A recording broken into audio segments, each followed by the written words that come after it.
Violent clashes between Israeli troops and Palestinians have spread across much of the occupied West Bank following days of hostility in Gaza. The Israeli Prime Minister Benjamin Netanyahu has warned that Israel's biggest offensive against Hamas in Gaza in years is not over yet. It's estimated that 10,000 Palestinians have had to leave their homes to flee the Israeli bombardment. Rockets were fired by militants towards Israel from the territory for a fifth day.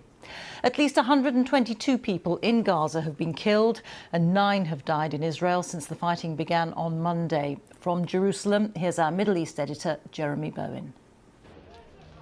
The sectarian crisis that nobody expected is deepening. Tonight, Arab protesters are on the streets of northern Israel. This was Nazareth. Israel's Arab citizens have forced themselves back into the wider conflict that includes Gaza and Jerusalem. It's ugly and angry in towns shared by Jews and Arabs. Violence between citizens could be a bigger crisis for Israel than Gaza. This was a burnt-out Jewish school.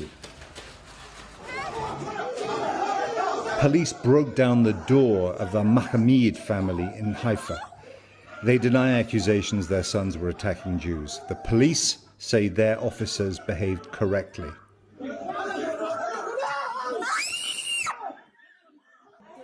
The father, Sheikh Awad, the imam of a mosque, and his 2 sons were arrested for attacking police officers. The woman who filmed this said they're scared not of Jews, but of racist police. A local rabbi visited, she said, to apologize. In Gaza, they buried 13-year-old Mahmoud Tolba.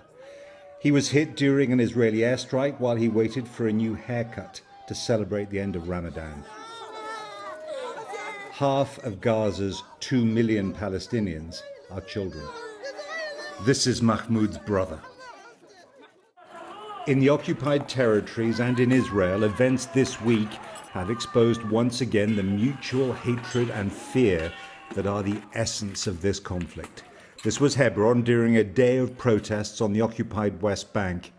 More Palestinians were killed.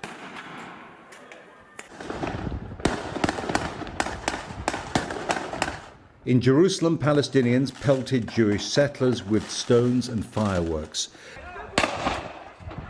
The settlers hit back with live bullets. This was Sheikh Jarrah, where attempts to evict Palestinians from their homes helped start the escalation to war. The conflict crosses borders. In Jordan, the country next door, security forces kept protesters back from the frontier. Palestinians make up more than half the Jordanian population, mostly refugees from past wars not permitted to return by Israel. History never dies in this conflict. People do.